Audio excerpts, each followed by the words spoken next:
I'm Greg Graff. I get to be privileged and honor and responsibility of being your VFW Post 10272 commander.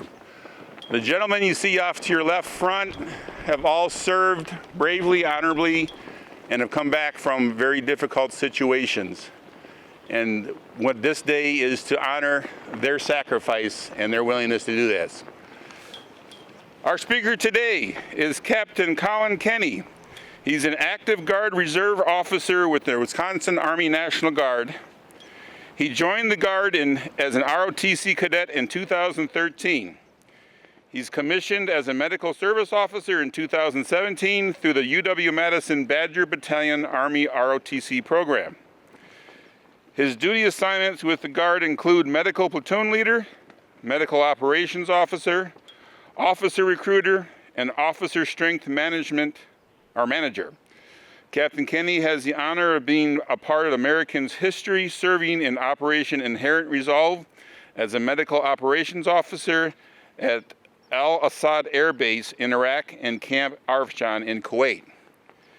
Captain Kenny has a bachelor's degree in kinesiology from UW-Madison and is currently working on a master's in business administration from the Wisconsin School of Business.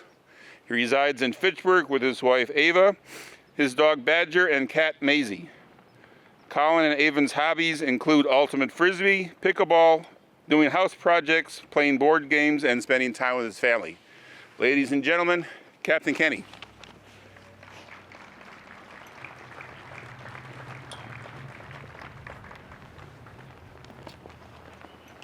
All right, good morning, everyone. I'm Captain Kenny, the Officer Strength Manager for the Wisconsin Army National Guard. And on behalf of the Wisconsin National Guard, I want to thank you for joining me today to recognize the countless U.S. veterans who have served or are currently serving our nation's military.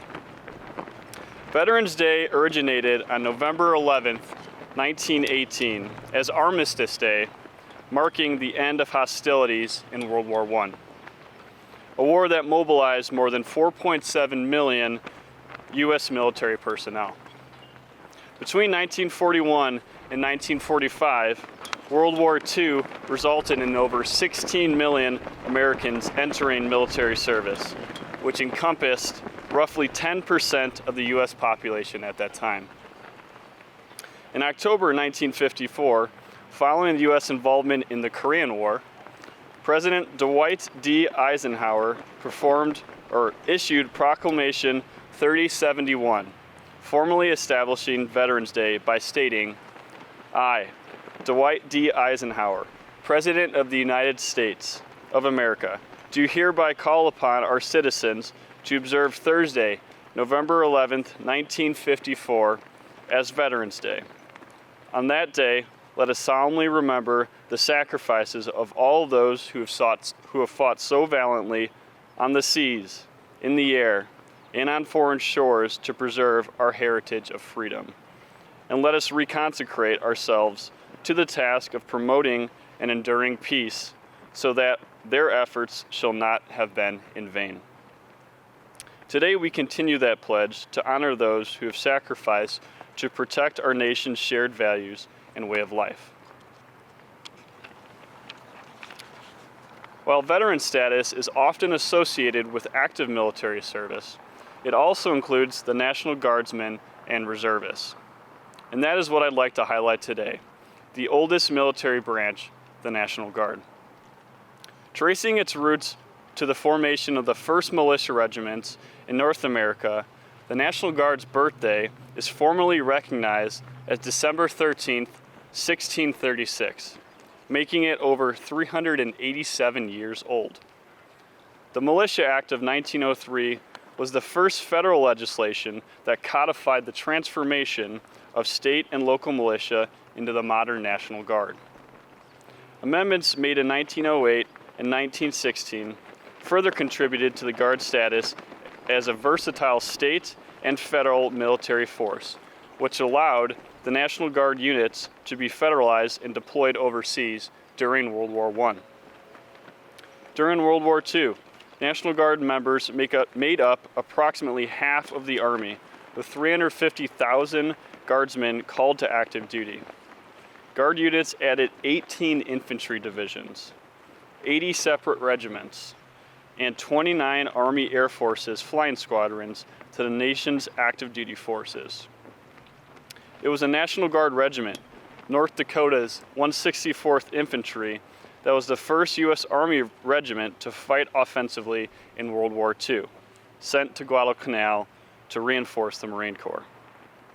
National Guard units played significant roles in crucial campaigns and battles across the European and Pacific theaters. These citizen soldiers were essential to helping secure victory during World War II. During the Vietnam War, more than 9,000 National Guard members were activated and deployed to Vietnam to serve. While they were in a minority in terms of overall personnel deployed to Vietnam, their contributions were important in supporting the broader U.S. military efforts. The global war on terror that began following September 11, 2001 terrorist attacks saw a significant and ongoing role for the National Guard and reserve components. Over the course of the conflict in Afghanistan and Iraq, more than 1 million National Guard and reserve members were activated and supported overseas deployments in support of U.S. military operations. Citizen soldiers played critical roles in many capacities, and their contributions were necessary to the overall efforts. The National Guard continues to make significant contributions worldwide, participating in humanitarian efforts, peacekeeping missions, and diplomatic endeavors. Our dedication to promoting global stability and security is a testament to the unwavering commitment we have to our nation. The National Guard also continues to play a pivotal role in the nation's first military responder to natural disasters and emergencies. Prompt and efficient responses to COVID-19 virus, Western U.S. wildfires, and hurricane relief efforts underscore our readiness to safeguard our communities and our people. Last month, General Stephen Nordhaus became the 30th Chief of the National Guard Bureau, assuming responsibility for the 430,000 men and women who serve the state and nation in the Army and Air National Guard.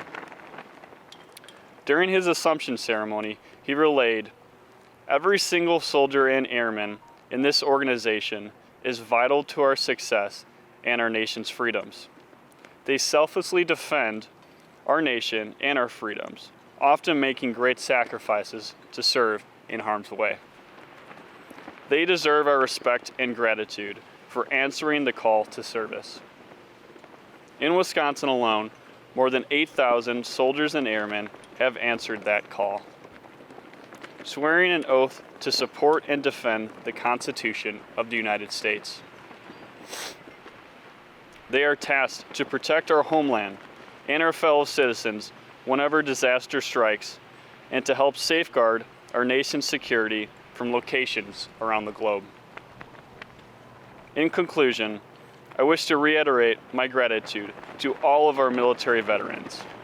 Their service and sacrifice serve as a reminder of the enduring spirit of America. Thank you, and happy Veterans Day.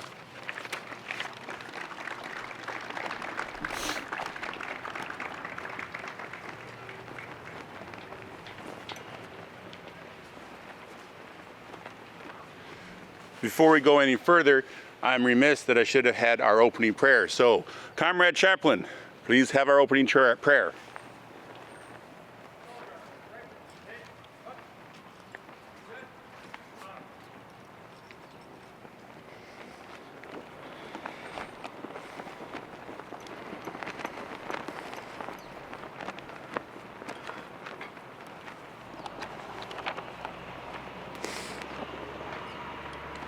O God of hosts, we bow our heads in thankfulness for the victories you have granted us. To us and those peoples who have united with us to stamp out the evils of aggression, intolerance, and greed. We beseech you to bring the blessings of understanding to the families and friends here and in other lands of those who have given their lives that men may be free. Grant, O God, that those closest to the fallen may consider the pain of their losses in the ennobling light of sacrifice for civilization. Sacrifice for a better world for this generation and those yet unborn. Grant to us, O God, the courage to live with the family of nations around the world, that the end of strife will be the beginning of enduring peace. Grant us patience in planning with others a world in which nations may resolve their differences by peaceful means. Touch the souls in every land with the enduring light of wisdom, so that they may form a brotherhood of peoples that will strive to further the arts of peace and laws and ethics blessed by your love. Grant us now your continued blessing upon unity and strength that makes victories possible in war, that we may win greater victories of peace. Amen.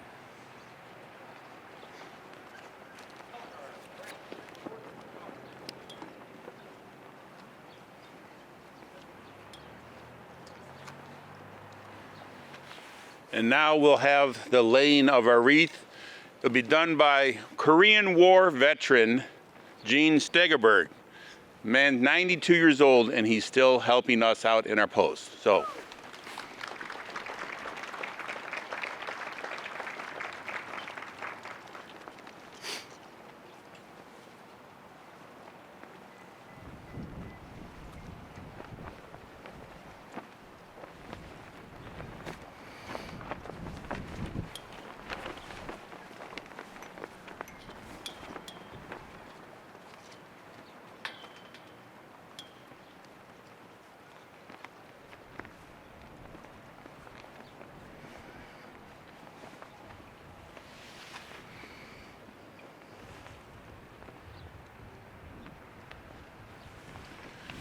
Sergeant at Arms.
I would sincerely like to thank you for coming out today and supporting the veterans of your village, Post 10272, as you go through the day, and not just today, but every day.